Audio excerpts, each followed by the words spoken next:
two things, God and the Cats.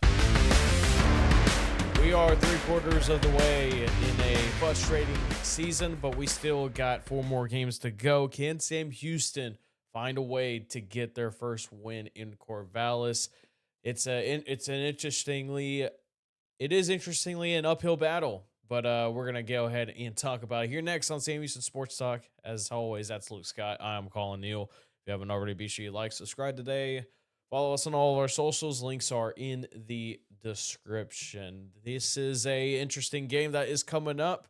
You will hear from us, our thoughts on it. Look at some PFF stuff real quick and some players to highlight for Oregon State. Some keys and predictions. Then also coming up, I brought on Underdog Dynasty's Steve Helwick to talk a little bit about this game, Oregon State, and also his perspective on Sam Houston's season as a whole. Luke, how are you doing Wednesday night?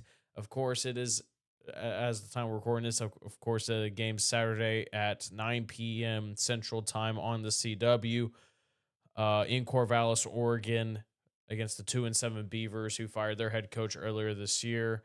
Just kind of what's kind of been your thought process. I know your mind can change on several things heading into it, especially since we're still like quite a ways away from it. But just kind of, how are you feeling right now, man? Well, it's always a pleasure being back on with you, Colin.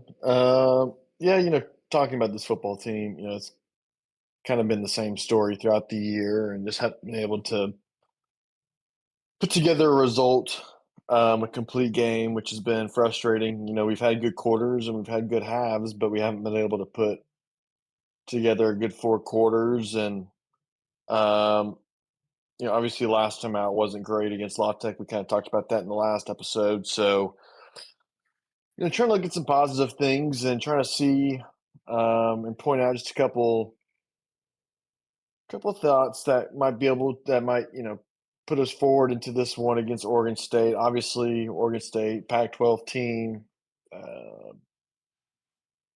Malik Murphy's their quarterback, who was at Texas and then was at Duke, and now he's out there, and their season really hasn't gone the way they thought maybe it would go. But still, always looking forward to see the Bearkats play. It's kind and of on national TV. Yeah, it is still technically a national TV game. It'll be 9 p.m. Central. It'll be one of the only few college football games going on at that specific time slot. I mean, you'll of course have a Hawaii game going on and whatsoever, but it's a 19.5-point underdogs. The Bearcats are in this game, which is very big. It's bigly, very bigly, I tell you. And I don't know. It's an interesting spread, to say the least, Luke. You kind of talked a little bit about it in the last pod, but I kind of want to see what if your thoughts have changed on it, if you think it's the right kind of spread, if you think it's too big or if it's too little. I don't know. What do you think? I don't really know, Colin. Oregon State, the fact that they had to fire a coach, and it is up there. So I understand why the spread is obviously the spread. It's actually, we talked about it yesterday, and I think it's gone up again. Even more. I'm looking at it right now.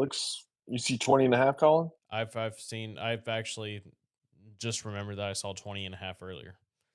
So it started at so it opened at 17.5 and now at 20.5, which 3 points. That's a pretty big jump. Yeah. Just in a couple of days. So I would expect it might go up to 21.5, maybe 22 points. If the trend keeps going up, maybe not. Maybe it might settle at 20.5 and stay there. But yeah, it's probably about right.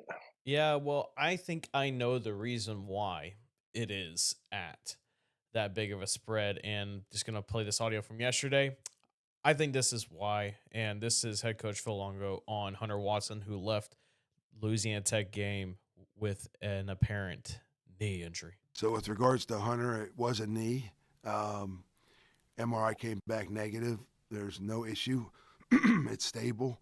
And so he has a pre-existing injury there, and so they're kind of referring to some scar tissue, which was causing the pain on game day, and so he's day to day right now. We're just waiting to see um, how his knee responds.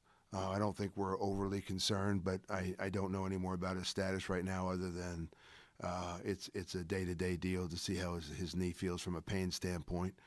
And then immediately after that, in the same answer segment, he then goes on to say this when he was also asked in that same question about Hunter, about Mabry and Matoyer. And then with regards to Mabry, he has played some, hasn't played a lot. He's had some good drives and some not so good drives. And then we've had some drives end because of some other things. He's laid a couple third down throws in there that should have been able to convert, and we weren't able to hold on to him. But the game is slowing down for him a little bit because of the knowledge base. He's been in the system for 2 years, and so this will be an opportunity for him, to try to get started earlier because he's going to play earlier, obviously, and get himself into a rhythm. And we'll play to Mabry's strengths, which are going to be a little bit different than Hunter's. And again, for him, it'll come down to good decision making.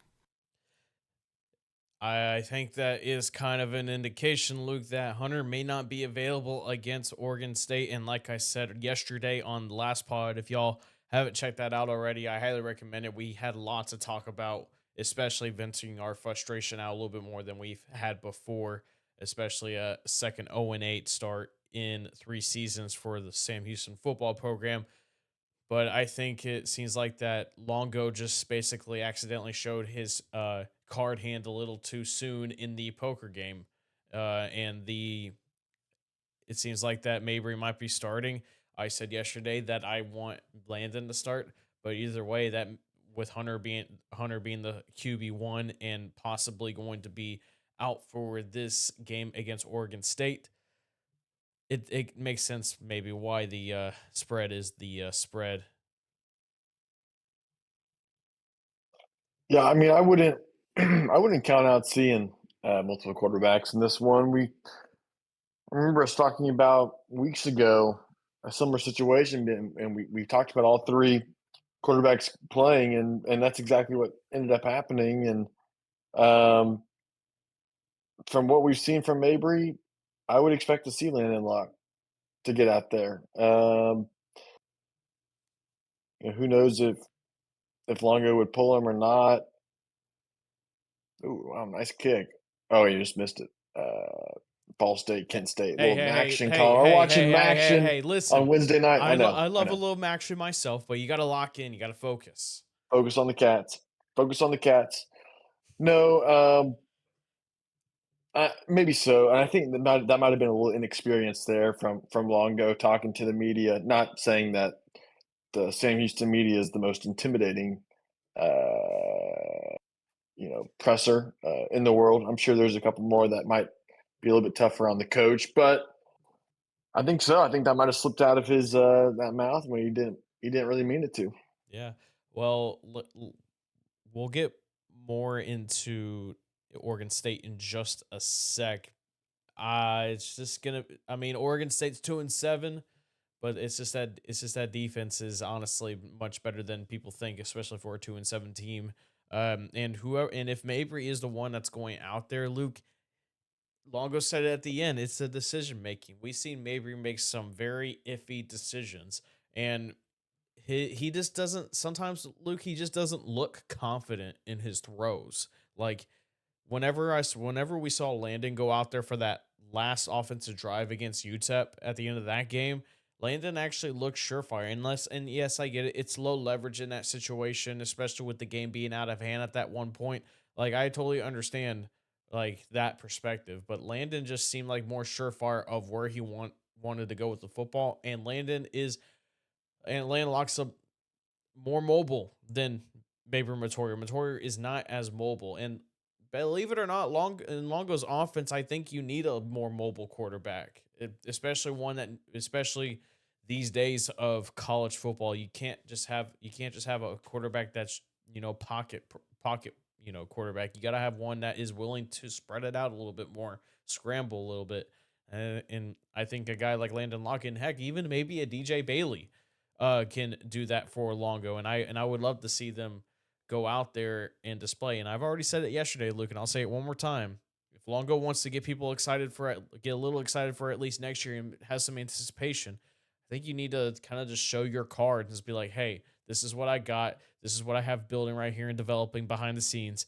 And this is what it's going to be next year. I mean, this is, of course, not anticipating him bringing a transfer quarterback in that could immediately already be QB1. I mean, I imagine it's going to be interesting to see what they do in the portal. So I'm not going to go there yet because we are 2 months away from that happening.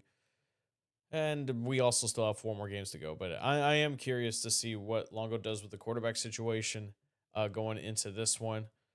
So, yeah, that's kind of where I am going to leave it at that.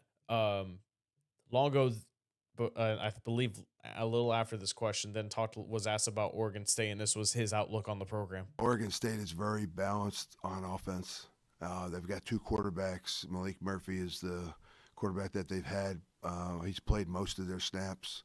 I think and I don't know if it's because of the coaching change or not, but I think they made a change soon after the head coaching change.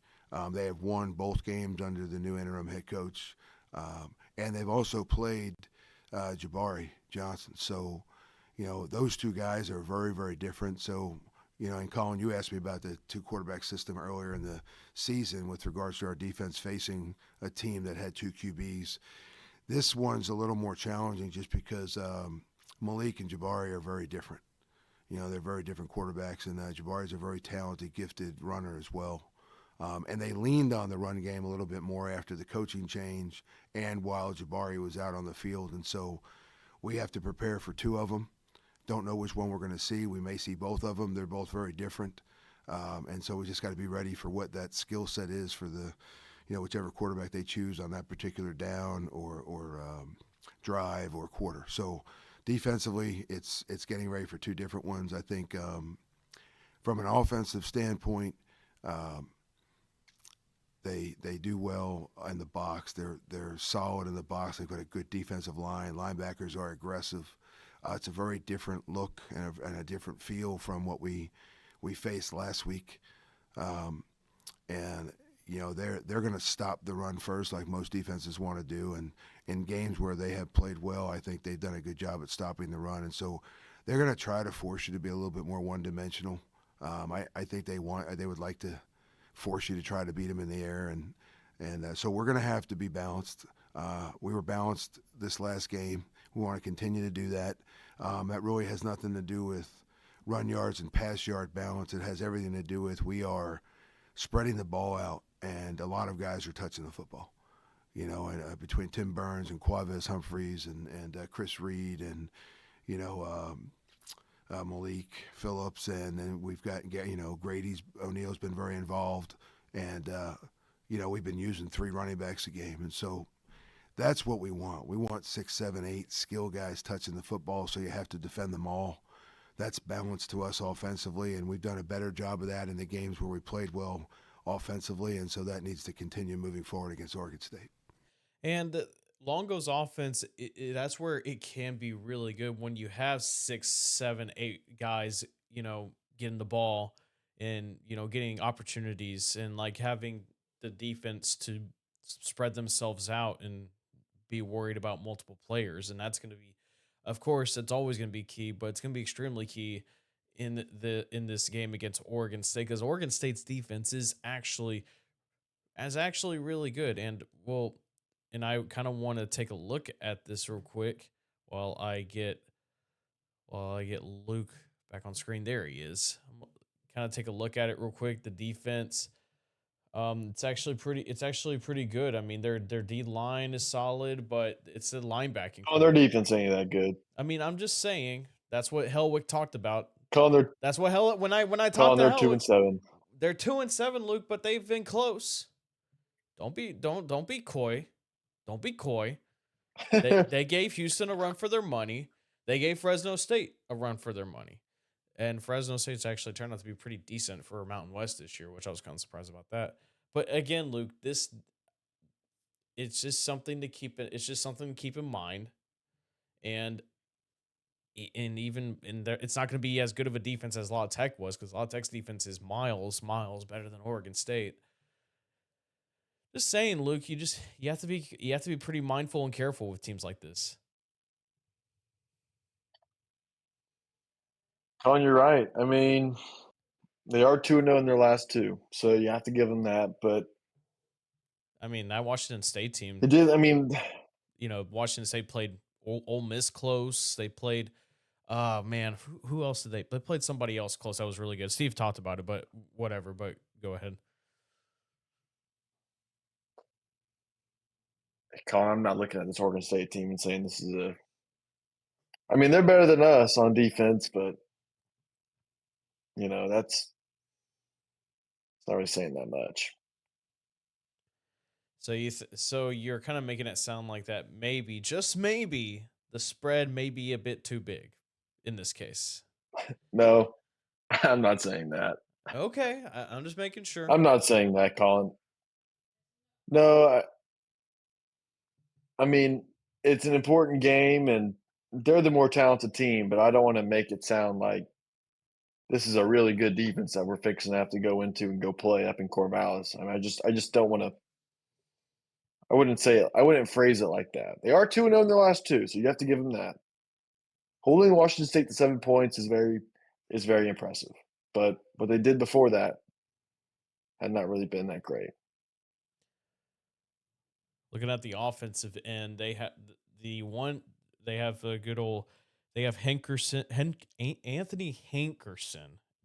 9 games played. He has over 800 yards of rushing. So pretty good, pretty solid guy in the back. I mean, they're pretty solid in the back when it comes to the QB and the running back. The thing is, Luke, you could see Murphy and Jabari Johnson at separate times, depending on what they want to throw out there. Johnson apparently I got hurt in that Wazoo game, if I remember hearing correctly. But Coach Aki, who's the interim head coach for Oregon State, said that he's good to go. The one thing that is a big concern for Oregon State is that offensive line.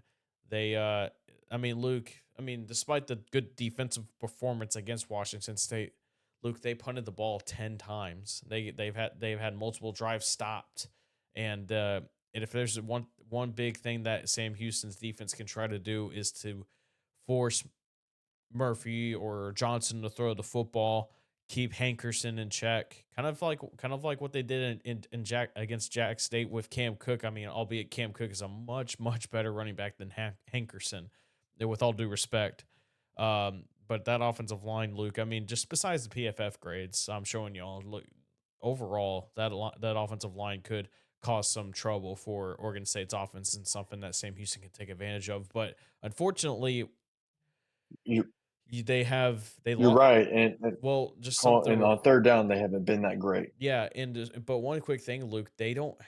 It depends on the health of the D line because they were down 3-4 D linemen against La Tech.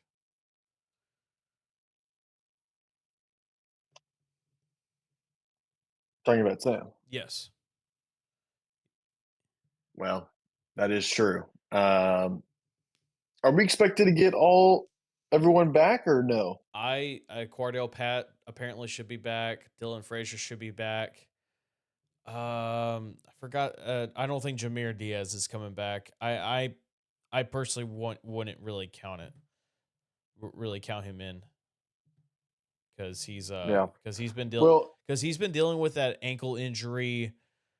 He's been dealing with that ankle injury, Luke, since the Texas game. And like I said yesterday, if he's not coming back by now, I just think they should, shelve him for the year because it just doesn't look good. Sam Houston's going to have to take advantage of maybe this weekend Oregon State line. I was going to kind of talk about Oregon State 35% on third down, which is definitely in the bottom half in college football, and it's kind of been a similar story to Sam in that regard of just not being able to convert on those third down situations. And I think for them, they've been pretty balanced, but they just don't have the guys. I think the offensive line hasn't been great. They've given up double-digit sacks this year, so not the best. Not the worst kicking team though. Oregon State is, but the third down number has kind of been. I think that's kind of like the major eyesore to this team. Um, so maybe I mean if our defensive line can kind of get after Murphy or whoever's in the backfield at that point, because I mean obviously now they're kind of playing a two quarterback system.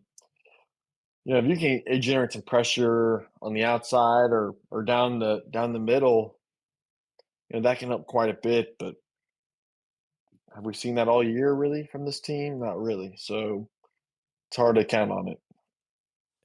Yeah, and real quick, just kind of wanted to go ahead and hear from the other side of Oregon State. Here is Coach Aki on Sam Houston, and his question was kind of a little bit about Sam Houston, but also about Sam Houston's transition.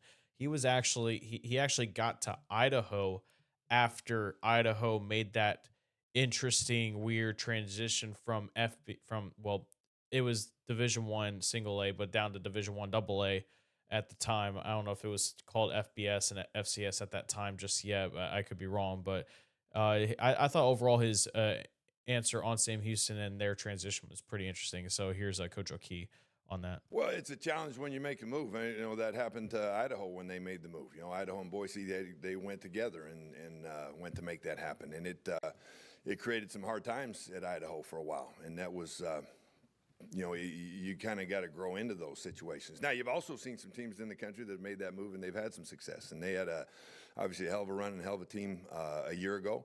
And they're a team that's having a hard time right now. And they're also, I think there's some similarities to what they've been going through in regards to they're a few plays away from maybe they've got a couple wins in them. Just the way the Jacksonville game played out, and that one ended the way that it did. But if they make a couple plays and a couple of those others, they might have a little better opportunity. So that makes them probably a little bit even more dangerous because it's a snake bit team that's looking for their first opportunity. And you watch what they're doing on offense, you watch what they're doing on defense and special teams. And defense, they got a bunch of different looks they're going to throw at you and different coverages and things like that. On offense, they're trying to get the ball out. They've got a bunch of RPO game going with their run game and their throw game. And so we've got to lock into those things. And I'm going to be very honest with you, our approach with these guys is going to be no different this week than it has been in the last three, whatever it's been, last two games, in regards to paying attention to what can you take care of now. And so that's today. Well, today they can take care of getting some schoolwork done, and they can take care of getting treatment and getting their bodies feeling right and getting ready to move forward that way. Tomorrow we get to go back out on the field again. And so we're going to pay attention to being able to obviously implement the start of the game plan for these guys and paying attention to each individual, what they can do to help improve upon how they played in the last game and look to grow off of that. And we've got to make sure that this game is no different. You take it one play at a time, and we've got the weekly process that we go through that will build it up, and then Saturday is your opportunity to go and unleash it. But it has to be done one play at a time. And if we'll go in there, be united the way that we were last week and continue to do it together, then we can make some good things happen. But we've got to do it. We've got to do it that way for it to be successful, if that makes sense what I'm saying. And then I kind of wanted to play this real quick. Their wide receivers coach, Pat McCann, he got asked about Sam Houston. Yeah, there's a lot of similarities to us where they're one or two plays away in multiple games from having multiple wins. And I think the thing that they do, they pose a variety of challenges because they give a lot of different looks up front, and then they kind of on the same thing. They do a lot of different stuff on the back end. Coverage-wise, that fits with those fronts, So I think that just the multitude of looks, and they do it, and they've got some good players, and they play hard. I think that, I'm guessing they probably feel the same way. I'll bet you their practices are pretty spirited during the week, and they just haven't had the end result be what they wanted to, but they have been close, And I think that's probably a credit really to, just kind of their attitude. They probably feel the same way as we have a lot of the time. So I think that the multitude of looks and they play hard is the big thing that you see on their defense. Obviously. I'm not trying to be a whole Luke, but those are for trying to get ready for this pod, because this is the only time we'll be able to record for Oregon State. But man, sometimes I just wish there were more questions people ask about the opposing team, because I don't know. That's just me. I don't know. Just one question overall to Coach Brett Akey, but I think a lot was said in that, Luke. They're not taking us lightly by any means, especially since it's senior day this Saturday for Oregon State and Corvallis. Yeah, no, in every game means something. I mean, obviously, they're still in contention to try to get to a bowl game. Uh, that's an asterisk if, 6-6. There's not enough 6-6 teams. Then you look at 5-7 teams, and they are still in contention to get to that. And they still have much to play for. And like you said, senior day. I do find it interesting how they did talk about us being a little snake bitten with a couple of results, and maybe you can go back and look and say, hey, only a couple points here, a couple points there, in a few games, and maybe it's a little bit different, but um, from what I've seen of Sam Houston, I just haven't seen us make enough winning plays kind of throughout the second half, um, to feel much confidence in this one at all. And obviously, Oregon State coming into this game full of confidence, winning their last two, and not feeling completely awful about themselves. So, um, I don't know, I hate to be such like a Debbie Downer, but it just kind of feels like this team is just not where it needs to be at all, anywhere. Well, from a retrospective kind of deal, Luke, a lot of fans see this game, and I would imagine Middle Tennessee and FIU as the three last chances to get at least a win. Delaware, honestly, it just looks really good in their first year as an FBS school in Conference USA. But it's the thing is the thing that I kind of like, Luke, to really say is that they're it's back to normal, really normal schedule where you have a game on Saturday. You no longer have to worry about midweeks. You have no more buys coming up, so you get more of in a routine. Problem is, though, you still have to travel to Corvallis. If this was a home game, maybe I'd be a bit more confident, or well, a real home game, I should say, a real home game. But you never know, man. Weird things can happen at 9 p.m. Central Time on the CW. The CW is where all the great football is what I heard. The streets tell me. That is true. If something wacky is going to happen, it would be on the CW network for the entire nation to see. And I'm sure the entire nation will be watching There's some hype around it. winless Sam Houston going up against 2-win Oregon State. Well, listen, we're UMass is still winless, so Sam Houston can not be the final winless team potentially. Should, should there be a game at the end of the year? Meaning, if you have two teams that are winless, should they be mandatory to play for a bowl game? The Two toilet winless bowl, teams play against each other? the toilet bowl, yeah. I would sign up for that. Why not? I think I think that needs to be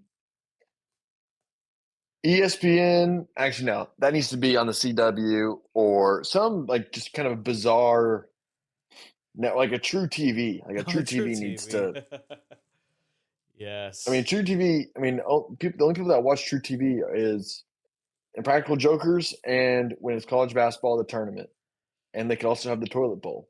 So Did True TV had some Big 12 games, has some Big 12 games on there this year. They have had a couple of or TNT, I think is not the what, good ones. not the good ones. Oh man.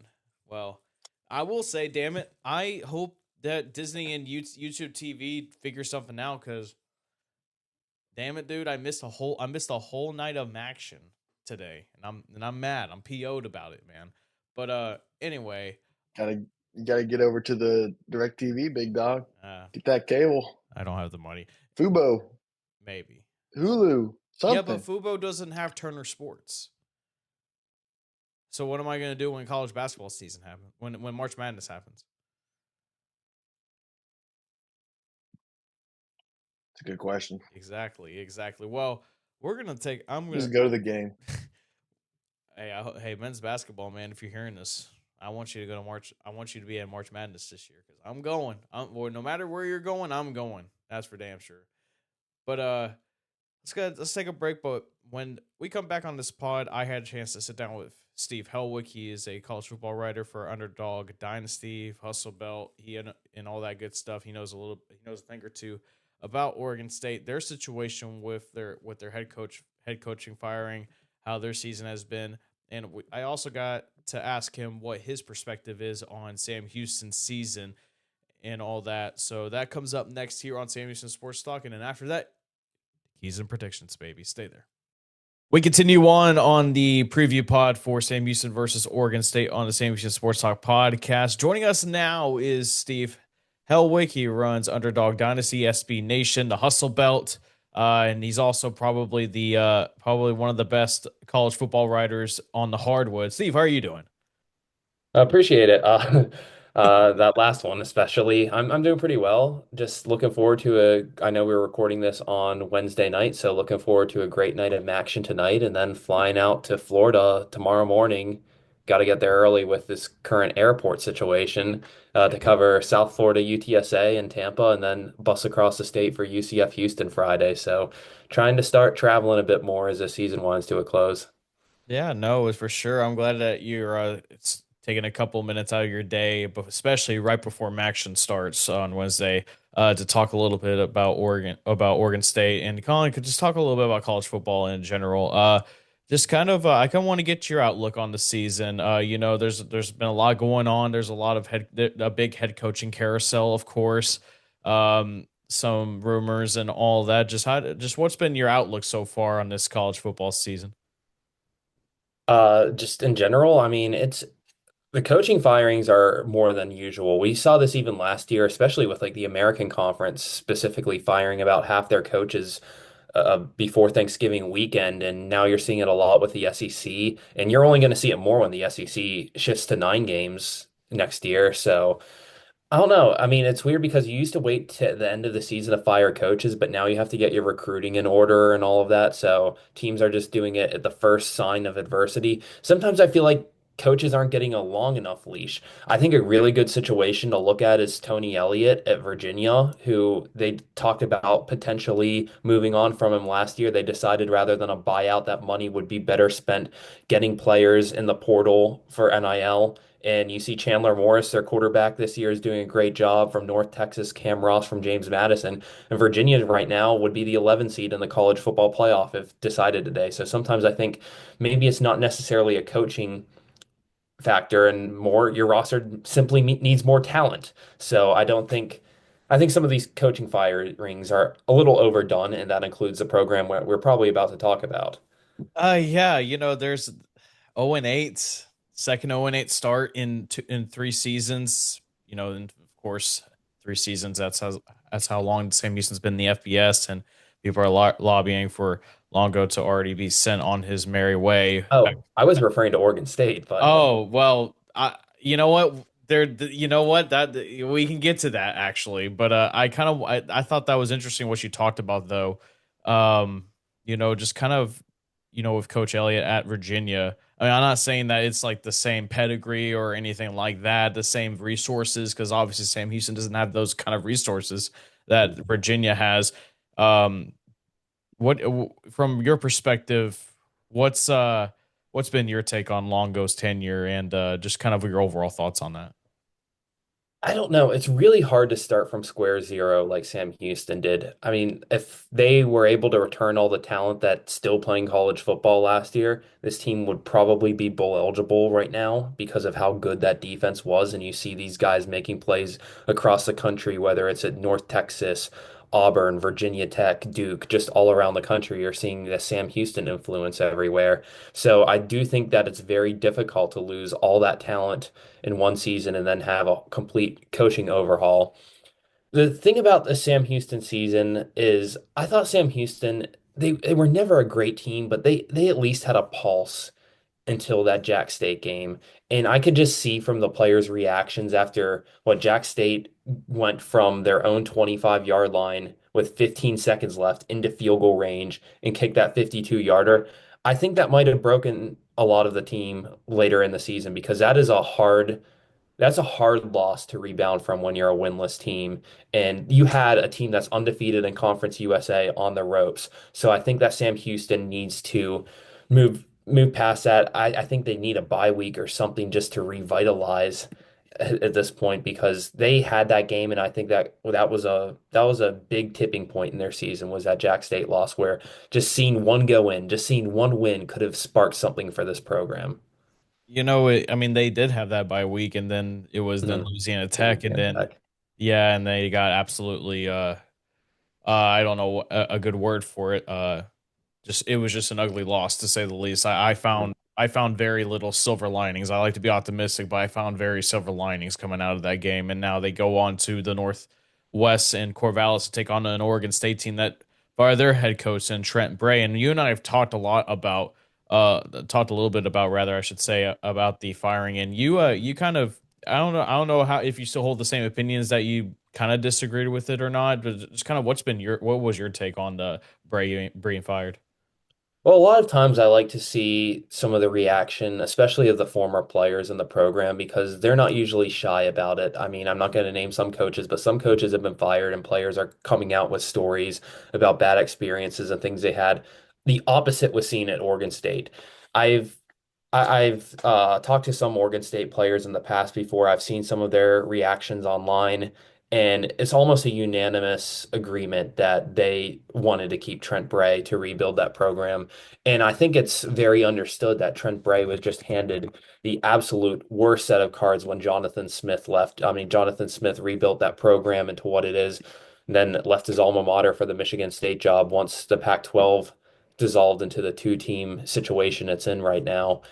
And Trent Bray, I mean, just got the toughest situation to inherit in Oregon State history. I mean, he's somebody that really built those defenses of that Oregon State team to go 10-3 in 2022, to thrive again in 2023. And he was a key part of Oregon State's come up. And then he takes the head coaching job, and Oregon State is in some weird wacko two-team league that isn't getting the same exposure, the media rights, and it's hurting their recruiting. It's hurting pretty much everything with the program. They're not playing I mean, they're still playing Oregon. They're not playing teams on the Pacific Coast. It's kind of an independent schedule, and it's just a tough situation for Oregon State. And they've come close in some games this year. I mean, they had Houston in overtime. They probably should have won that game up 14 in the fourth quarter. They had Fresno State a lead over the Bulldogs there in the last minute. That's a 6-3 team right now. App State, they were a goal line stand away from winning. So it's not like I think they're a lot better than their 2-7 record says. And it's just I don't know. It's just a tough situation right now to be an Oregon State Beaver, and I think you needed to give Trent Bray a little more time to build this thing up. Yeah, I mean, it was a. I saw those same reactions too. I mean, it's just tough. You said it yourself best. Like no other team possibly got killed more by realignment, Mhm. and it's just the day and age. I mean, but hey, they're building up some momentum a little bit. They're coming off of back-to-back wins. I mean, you could probably take that first half against Lafayette out of the equation because that first half was very rough. But they eventually pulled away in that second half. Took care you took care of business against your FCS opponent. Then they come back, and then the next week they beat Washington State 10-7. A very weird game to say the least. Kind of like a little bit of a action game, kind of with how it went. But they got some momentum, and going into Sam Houston, their final home game of the year. It's senior day if I remember correctly. But what do you like about this Oregon State team that you'll think Sam Houston's gonna have circled on in the scouting report against this team? I think their defense is just excellent in general. I mean, last week they punted 10 times against Washington State and managed to win that game. And that was pretty impressive showing because Washington State this year took Virginia down to the wire on the road. They took Ole Miss down to the wire on the road. Washington State also beat one loss San Diego State by 23 points. And this has not been a bad team throughout the year, other than that 59 to 10 showing against North Texas. But Washington State's had a pulse. They've looked like a team that had been better than their record all year, and Oregon State just shut that offense down completely. I mean, Oregon State this year, they've done a decent job at stopping the run at times. I said we saw it earlier in that Houston game where they took Houston to overtime, had a 14-point lead late, really should have won that game. And Oregon State, they did a really good job of that last week, and they also won that turnover battle against Washington State 2-0, getting two opportune picks on the Cougars, and that really helped win that low-scoring effort. Another thing I like about Oregon State is they're physical in that run game. I mean, it's been on and off this year, but they have good backs. Anthony Henkerson, he's been there for quite some time before. We saw him have a 1,000-yard season last year, 15 touchdowns, great back. This year, he's already up to 800 yards, had 132 last week, and he is a running back that can just kind of out physical guys. He has a good low center of gravity, and I think the secondary back Cornell Hatcher does a pretty good job as well. He's averaging 6 yards a carry right now. He doesn't get utilized as much, but he's a bit more of the explosive back in Oregon State's backfield. So I do like their 1-2 punch in the backfield. And the thing I just feel like Oregon State is every time I watch them on film and just some things I see, they're just better than a 2-7 team. There are some teams that don't align with what their record says, and I think the Beavers are one of them. Yeah, and they also have Malik Murphy back there as their QB. They like to kind of switch things up a little bit. I mean, I long ago talked a little bit about how they're probably going to have to also keep an eye out for Jabari Johnson at points. I mean, Trent Walker, he's appeared in all 9 games this year as well. I mean, it's kind of unusual seeing 3 quarterbacks appear in all games. And I'm not saying they starting or whatever. I'm just saying that they appear. It's kind of unusual. What do you think that's about? I mean, it seems like Murphy is the guy, but they're not shy about showing defenses other looks. Yeah, Walker's a receiver, but yeah, Gabari Oh, Johnson. Walker's a Siri. I don't know. I don't know why. Oh, yeah, that's right. One completion. God, I don't It's know all why good. it's like statistics, man. Johnson came into that Lafayette game. They were down at halftime to an FCS team, which wasn't really a great look for Oregon State. He came in there and opened the run game from the quarterback position and added that element that Malik Murphy doesn't really add as much of. But then Washington State, the passing attack was brutal against Washington State. Johnson only had 33 yards in that game on 15 attempts, and they had no verticality in the offense. So you needed to insert Malik Murphy into that game to open up the offense, and that's kind of what allowed them to win at the end. And Malik Murphy is a good quarterback. Last year, he led Duke to what, 9 wins, I think? Yeah, nine. And Yeah. yeah, Duke was a solid team, nearly a 3,000-yard passer, 26 touchdowns, 12 interceptions. I'm reading. Had that Hail Mary to beat Wake Forest on Thanksgiving weekend. Like he has a strong arm. He is a huge quarterback. I mean, he's got that Anthony Richardson type build, that just like that 6'5", like quarterback that can sling it 70 yards probably. Like Malik Murphy is a solid quarterback for this offense. But the one thing that I feel like has been very different about Oregon State, and you could notice it as early as the Cal game week 1, is in 2022, I would have called Oregon State probably one of the top 5 offensive lines in football. That's why DJ Uiagalelei looks so good back there at Oregon State compared to Florida State. Now, Oregon State this year, their offensive line is not holding that same weight at all. I mean, Malik Murphy has had a lot of pressure back there, hasn't had as much time, and I think that's kind of hurting the offense as a whole. So that's one thing that I've noticed about this Beavers team specifically. But I think he's a capable quarterback in this offense. Yeah, it's just sometimes it's all it starts is not having a good unit in the trenches because that's where the offense starts at the end of the day. But 18 I saw that the spread is now 19 and a half per CBS. Like that was like Sam Houston's obviously not been great by any means. That 19 and a half spread kind of caught me off guard a little bit, especially with the opening at 17 and a half per CBS Sports. Do you think that's a fair spread, or do you think that's a little bit too much, or maybe even too little? I think it's either from fair to too little. I mean, after what Sam Houston showed against Louisiana Tech, it's not like Louisiana Tech's been a team that's dropped 40 on. Have they scored 40 points this? Yeah, New Mexico State, they scored 40 points. But that Sam Houston game was kind of just a new level of offense I saw from Louisiana Tech. What did they run for? Like 400 yards in that game? Yeah, And they had like they had like 500 yards I thought of offense total, I thought.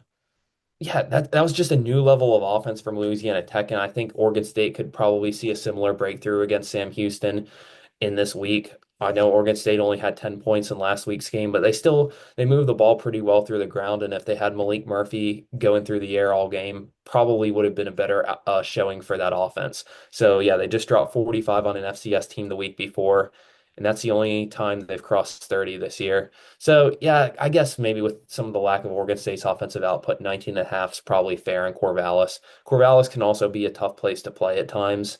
And some of Oregon State's best games this year have all occurred in Corvallis, as the Beavers have been a lot more flat on the road this year. So I would say 19 and a half is probably about a fair spread as I would assess this.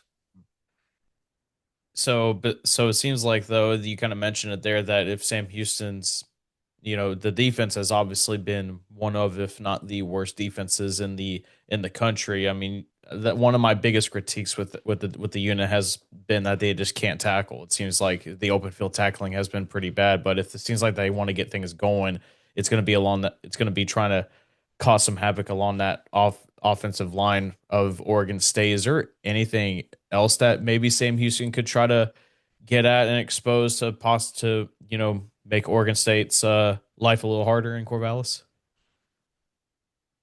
Yeah, I would probably say it's just probably go all out on some of the pass rush early in the game and force Malik Murphy under some pressure and try to eliminate that passing game where Oregon State becomes a little more one-dimensional on the ground and see what you can go from there.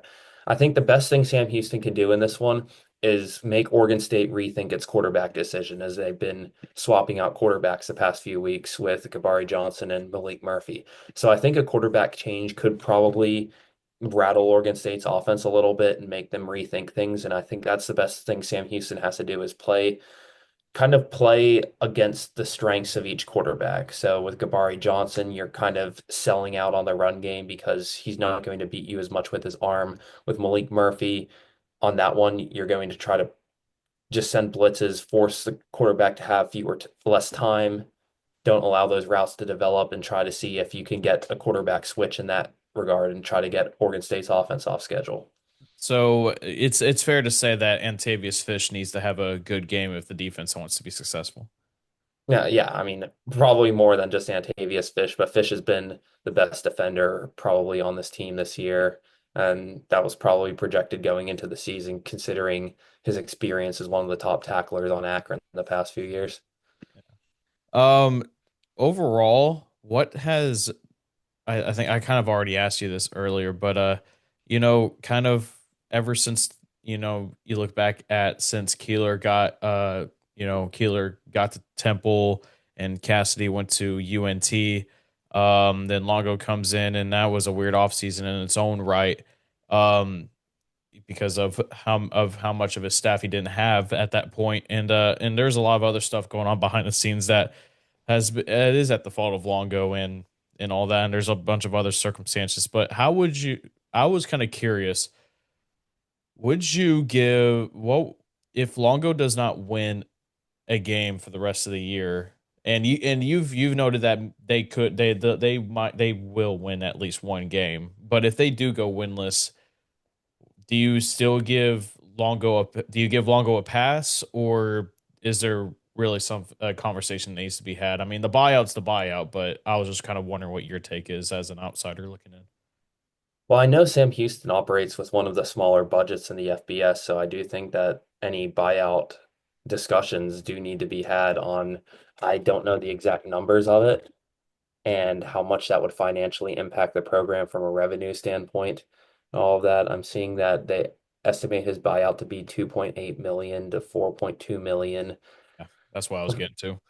Yeah, so right now I would probably I would lean on just giving another year, seeing if you can right the ship because you were handed kind of a, just like Oregon State, I said earlier, you're handed a tough set of cards sometimes in this transfer portal era when your roster gets completely nuked. So you kind of need to bring some players in, develop some guys, and see what it takes in year two. And if year two doesn't work out, then that might be another conversation. Buyout numbers probably decrease there. And also, this is just a weird year for Sam Houston in general, that where you're playing every single game an hour from home. You've traveled to Hawaii, you've traveled to WKU, you've traveled all across the state this year. You have a game in Murfreesboro coming up.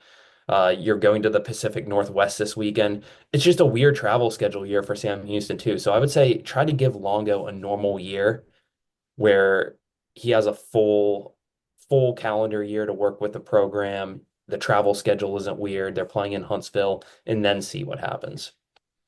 Yeah, that's kind of what I've been saying. Albeit it is very frustrating to say the least. To go through another 0-8 season, but things can change on a whiff sometimes. Like it could be worse. Could be UMass. Yeah, that was some game last night. I'm still the Buffalo UMass game is still stuck in my head sometimes because I still don't know how they fumbled the bag like that.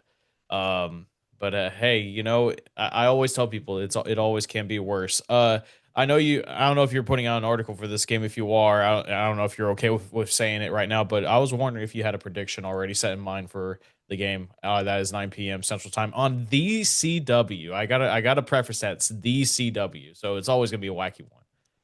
CW, they know drama. Yeah. I do not have a prediction out on this game yet. I'm trying to brainstorm what I think the score might be. I'll say Oregon State wins this one 34 to 13. 34-13. All right, so they will cover the spread. They'll have a dominant third win victory, and that's completely fair.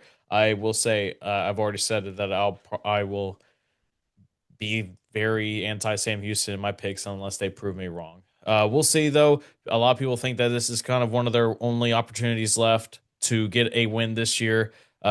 Oregon State, but you also have Middle Tennessee, and I think that FIU game looks pretty winnable because for some reason FIU was really propped up this year to be a breakout team under Willie Simmons, especially with Kewan Jenkins being named the preseason Conference USA Player of the Year, and I think that another one of their guys was named preseason offensive player of the year as one of the receivers. But it'll be interesting though, Steve. But overall, man, I appreciate you hopping on. Where can people find you? Where can people find your work overall? I guess kind of a lot of places. Everything's there on my Twitter, S_Helwick. And yeah, SB Nation Networks, I'm on Underdog Dynasty, Hustle Belt, and really just talk about all 136 teams at times. So, I mean, you can find me anywhere where there's college football. And and of course, if we have Spurs fans out there that listen, you'll hear his great takes on San Antonio Spurs. Yes, 5-1 right now, second in the West. So big game against the Lakers tonight. Looking forward to that too. Oh, is that at LA?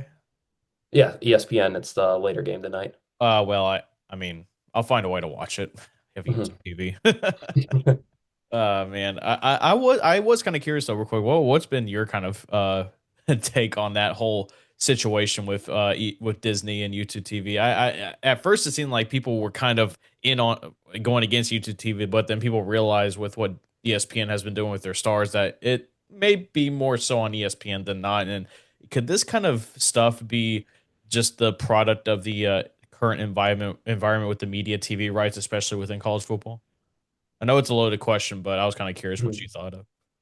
I am a Hulu person. This is no endorsement, no paid ad. Oh. Uh, but yes, I am very upset for the people that have YouTube TV. I've been having some friends text me. They've used Fubo trials and all that. I've seen the viewership decline in college football this past weekend with no YouTube TV on ESPN, and I know that that's a rough deal. And I don't like when I see, I don't know, both sides, whether it's ESPN or YouTube TV, put out this statement for viewers like go to click here, save my network thing. Like, don't place this on Yeah, the viewer. This is thank you.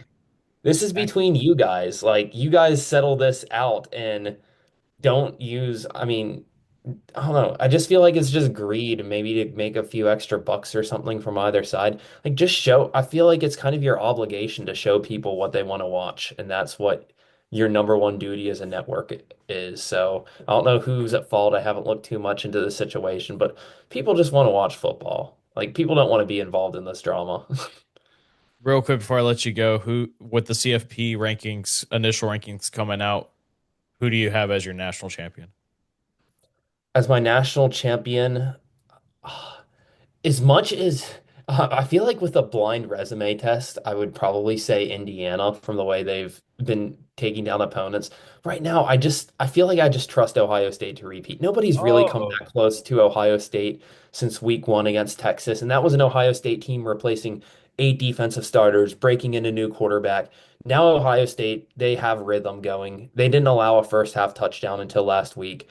Their defense has smothered almost everyone. There's top 25 teams like Washington scoring just 6 points against them. So I think that Ohio State's overall defensive firepower and Jeremiah Smith's playmaking on offense, that should be enough to make a national championship run. So I'm going to say Ohio State over Texas Tech for the national championship.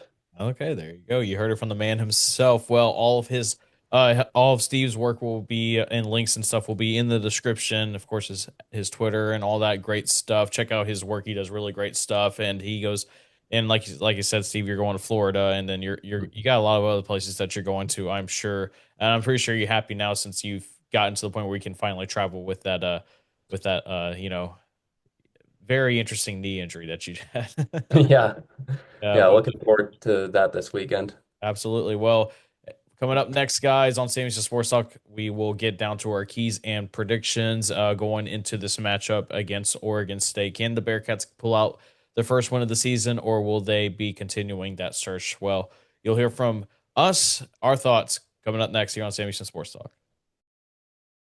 All right, it is now time to real quick get into our keys and predictions. We went 30 minutes in that first segment, by the way, which apologies, you have to hear us blabble on about. But if you did stick around for this, we greatly appreciate it. If you haven't already, be sure you subscribe today. Follow us on all of our social media platforms in the description below. Luke, I'm gonna go first this time. You always go first, but I'm gonna go first this time.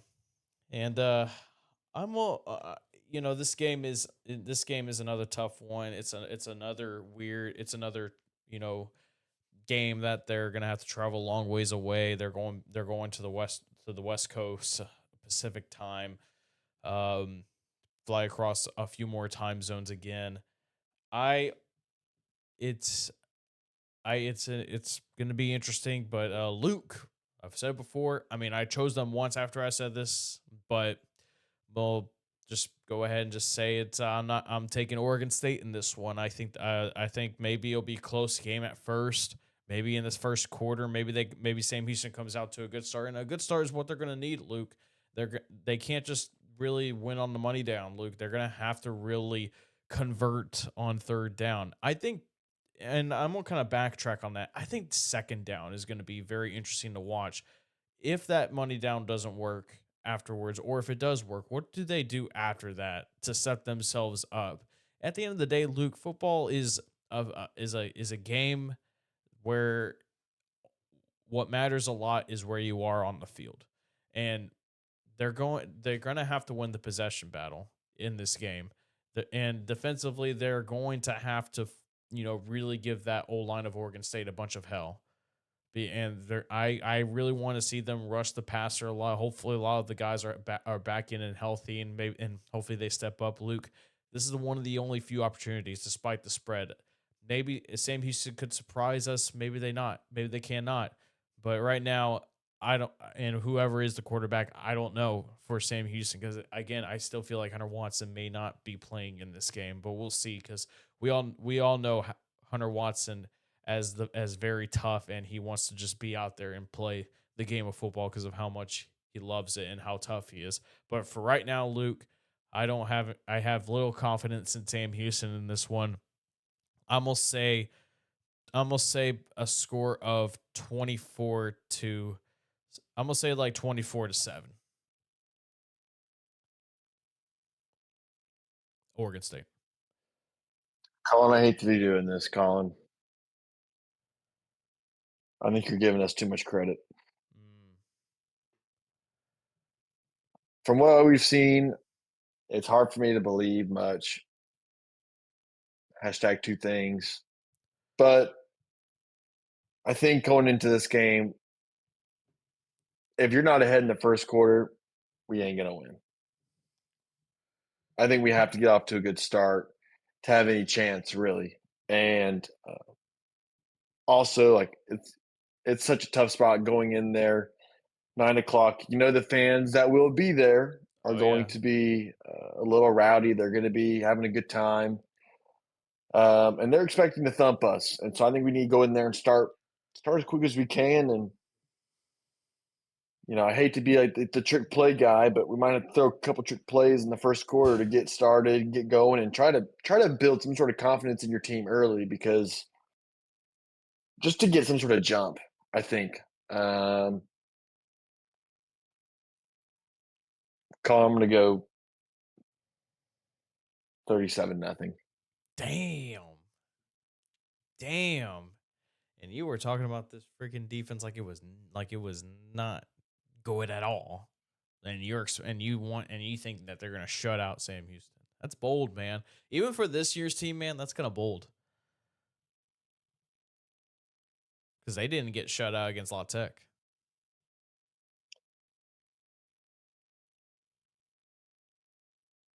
Colin, from what we've seen of Mabry Mature, If he plays. That's if he I plays. can't. I'd rather him not play. But Well, I mean, let to me. me, I think if Landon Locks plays, I think we'll be able to score the ball a couple of times maybe. But from what I've seen Mature, Colin, he throws the ball to the defense more than he does to his own players. I mean, if you want me to really be honest, Again, I I have to. know it's not the most professional thing to say, but at the end of the day, like, I mean, we got to get the ball to our guys, not their guys. And Oregon State has done a solid job turning other teams over. I will give them that. They had 6 sacks against Washington State as well, defensively. I don't think our offensive line is going to be able to hold up against it. I mean, I think we're looking at another game where it's third and long a lot. I mean, we're talking 3rd and 8 to 3rd and 15 quite a bit, because we haven't been able to really establish a true running game throughout the game outside of maybe a couple splash plays. It's just hard for me to, I'll give us a score. 37-3. I'll give Pavon some credit. He might be the one shining bright spot on this team. Iman Allen, come on now. Iman Allen, that's true. Iman Allen's been good. So Iman Allen and Pavon and Coco Brown. Mm-hmm. Longo talked about how he don't think Coco Brown gets a lot of the credit that he deserves. And I mean, this is a guy, Luke. Well, maybe our offensive coordinator and play caller there, Coach Longo, should give him the ball more. I mean, if he's not getting enough credit, maybe you should give him the ball more. We'll see. We'll see what happens Saturday, 9 p.m. Central Time on the CW. So after you get done watching reruns of the Flash TV show or the Green Arrow or Supergirl or whatever still goes on the CW. Supergirl. Yeah, Supergirl. When's the last time you watched a CW that wasn't sports this year or last year? Damn it, I was about to say Washington State and Virginia, but nah, I can't. I can't at all. So, and the shows that come on before the pregame or the game itself don't count. They don't count because I'm not anticipating watching those kind of things. But again, well, if you want to watch Law and Order Toronto Criminal Intent, new episodes on Thursdays. Thursdays. That's tomorrow. Yeah. Or today when this comes out. Yeah, tomorrow, today, whatever it is. But that'll do it for us here on Sam Houston Sports Talk. That's Luke Scott. I am Collin Neal. Thank you once again, Steve Helwick. And thank you all for always bearing our ramblings and nonsense. Sometimes we sound like we know what we're talking about. Sometimes we just don't. And you know what? That is just the fun of it all. We're just all over the place. And maybe that's the beauty of this podcast, Luke. We're just all over the place. Just like how we were in our behind the mic days.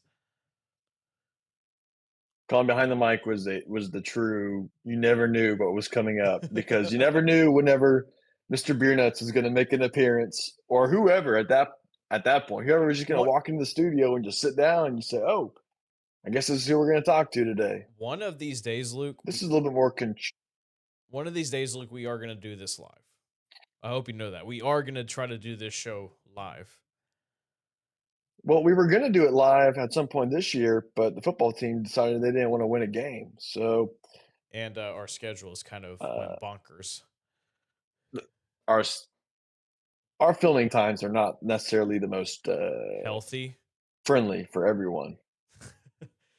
No, but maybe they don't. Maybe they won't mind maybe they don't mind pods. Like, I mean, maybe if we came on earlier maybe if we started recording earlier than 8:30, maybe. But anyway, this isn't about that. But that's Luke Scott. I'm Collin Neal. I'm gonna go ahead and end this. See, so long for now. Follow us on all of our social media. Subscribe if you haven't already, folks. It's crossover season, so more basketball coverage comes your way soon and all that great stuff. And of course, before you know it's gonna be Diamond Sports season, but we still got football to play, folks. And let's see what the Bearkats can do in Corvallis. And once again, Luke Scott, I'm Collin Neal saying so long for now. As always, you know what? Cats, two things. God and the Cats. See you all next time. Keep up, Cats.